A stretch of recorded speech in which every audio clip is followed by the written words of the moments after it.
Jason Kelce delighted to talk about Travis Kelce and Taylor Swift after the Chiefs went over the Broncos on a podcast on Monday, November 11th. Travis and Jason Kelce went on air for the New Heights podcast. A recording of the Kelce brothers' conversation was released ahead of its official release on Wednesday. Jason Kelce expressed his joy when talking about the Chiefs went over the Broncos on Sunday.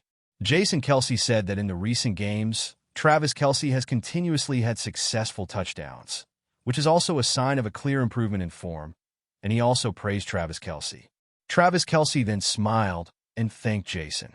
Travis said it was the most comprehensive game since the beginning of the season. All members of the team had an equal impact on the Chiefs' victory. Travis's humility made Jason nod and clap. Jason then talked about Travis Kelce and Taylor Swift celebrating in the VIP room at Arrowhead Stadium. Jason said, "I'm really sorry I couldn't make it, but I think it was a memorable party." Travis said, after the game, "Everyone had a little party to celebrate, but we were only there for about 30 minutes, and everyone left. It was the earliest game of the season, so we left right after the party." Jason continued to ask, "Travis, what made your face glow with happiness when you took pictures with everyone at that party?" Travis laughed and shyly said, "Well, man, can I not answer this question?" Jason said, "It's up to you." Travis said, "Actually, being surrounded by family and friends was a memorable day.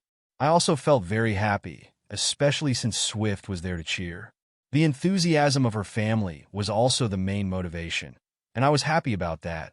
Jason immediately shouted, "OMG, great!" Travis and both brothers laughed out loud. Jason continued, "Perhaps our dad Ed also had a meeting with Uncle Scott Swift, which was one of the most meaningful moments." Travis said, "Yes, even though I was playing at that time, the pictures I got were updated, and I think they probably had a great day." Today, professional tennis player Frances Tiafoe and his girlfriend Ian Broomfield also attended this party, and they posted a photo with Taylor Swift and Travis Kelce at the Chiefs' victory party against the Broncos. In the sweet moments, a detail that made fans feel warm was when Scott Swift, Taylor Swift's father, had a subtle gesture that captured the hearts of fans. Scott Swift went to Arrowhead to cheer for Travis, and, more specifically, Scott raised his arm as a greeting to the fans when Taylor Swift and Travis Kelce were standing in front of the camera. Some fans said Scott is a respectable person. He always interacts with fans no matter where he is. "I witnessed him standing for 2 hours to give friendship bracelets to fans at Taylor's concerts," another person said. "Scott is really a great help with his daughter's work. They are such a great family," said the next person. "Today, I didn't see Donna, but Ed Kelce also had a moment to hug Scott to celebrate. It's great to see the two families always so affectionate." At the VIP party, the pop star, 34, and the offensive lineman, 35, wrapped their arms around each other as they posed with the medalist Tiafoe and Broomfield. They also smiled in a few selfies inside the suite and even posed with Chiefs quarterback Patrick Mahomes and his wife Brittany Mahomes after the game. Broomfield shared her excitement by posting a "Get Ready With Me" video on TikTok in which she was seen dancing enthusiastically as she completed her glam game day look. She also documented the rest of her day and was seen outside the stadium eating a hot dog while inside the suite. Kylie Kelce expressed her regret at not being able to attend the Chiefs versus Broncos game, but she did express her joy and talked about the sweet moment between Taylor Swift and Travis Kelce after the Chiefs went over the Broncos. Kylie said, "Taylor Swift looks so beautiful. She is so funny, especially when Travis Kelce is also a funny person. The two have a special coincidence every time they see the two elements combined. The sweetest things will appear.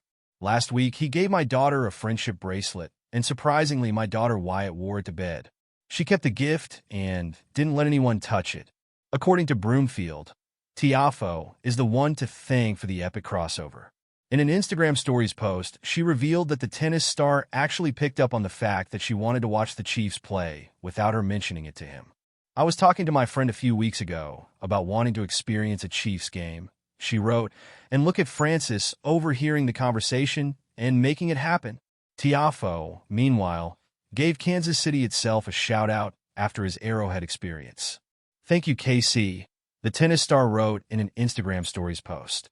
Also in the crowd at the exciting Chiefs-Broncos game were stars like Flavor Flav, Jason Sudeikis, and of course Swift, who cheered for Kelce from a suite as he scored a touchdown that tied him for the all-time Chiefs touchdown record. Taylor arrived with her mother, holding a red Versace purse tied, with a yellow Versace scarf customized with Kelce's jersey number 87 in red. The mom of two further supported the Chiefs by wearing a red quarter-zip shirt, black wrap, black pants, and black sunglasses. Taylor also matched with her mom, wearing a business casual black and red skirt suit, high-heel boots, and purse, all also by Versace, paired with a Victoria's Secret corset. Andrea, 66, and her daughter, 34, cheered on Kelce, 35, from their VIP suite as they watched him defeat the Broncos at Arrowhead Stadium in Kansas City, Missouri. The cruel summer singer was even seen clapping and smiling after her boyfriend made history by tying a past Chiefs player for scoring the most touchdowns in franchise history. Both Andrea and Taylor have attended a plethora of Chiefs games ever since Taylor and Kelce went public with their romance in September 2023, and they have both chosen several stylish looks that pay homage to the team. Last Monday night, Andrea wore an outfit that showed her loyalty to both her daughter and Kelce at the same time. She sported a black zip-up sweatshirt that was embroidered with the phrase, "In my Chiefs era," referencing Taylor's record-breaking Eras tour. Meanwhile, last week, Taylor opted for a Chiefs leather vintage varsity jacket with black denim shorts and matching black Christian Louboutin cowboy boots, $2,195. The Tortured Poets Department singer attended last week's game with her mom, her brother Austin Swift, and Kelce's mom Donna Kelce. The tight end's brother Jason Kelce also stopped by the private suite after shooting his Monday night countdown broadcast to hug Taylor and Andrea. On the heels of 3 victories in a row with 27 or more points scored, the Kansas City Chiefs offense came back down to earth on Sunday against the Denver Broncos. A 16-point output in Week 10 was enough for a win to keep the team's undefeated record intact, although it took a blocked field goal to secure the miraculous result. Luckily for Kansas City, Denver didn't score a single point in the second half, and just 2 field goals for the home team put them over the top. The final margin could have been even wider had quarterback Patrick Mahomes hit a pair of throws the team has grown to expect from him over the years. In the fourth quarter alone, Mahomes left as many as 11 potential points on the board via misses intended for wide receiver Xavier Worthy and tight end Travis Kelce. He knows it, and while there's no easy excuse for those sequences not ending in touchdowns, the 2-time NFL MVP thinks he can connect next time around. "It's a little bit of me throwing, a little bit of me not seeing the coverage exactly the way I should," Mahomes said. "I thought on the one to Trav, the linebacker probably should have gotten a little more depth. I threw it a little higher than I wanted to, even though he didn't get depth. If I can just fire it in there and get him a touchdown there, the one to Worthy was a scramble play. I just left it high when I was kind of off balance, saw him open, and threw it. I've made those throws before. It's just about going back, executing, and making them next week or whenever that is this season." On the club's penultimate offensive possession, Mahomes had Worthy deep down the field for a would-be score, but led him out of bounds with an inaccurate throw. That drive ended in a punt from midfield. The next time the Chiefs had the ball, they got down to the 2-yard line in a goal-to-go situation, but Mahomes sailed a pass well over the head of Kelce through the back of the end zone. Kansas City still got its go-ahead field goal, although 7 points would have been much better than 3. Despite the misses, Mahomes played a solid game, going 28 for 42 passing. He amassed 266 yards and ran for another 19. Even with his poor pocket presence and a changing offensive tackle situation during the game, he was good for a 0.12 EPA/play mark that just barely trails his season average of 0.148. It wasn't Mahomes' best outing of the season, but with how the year started,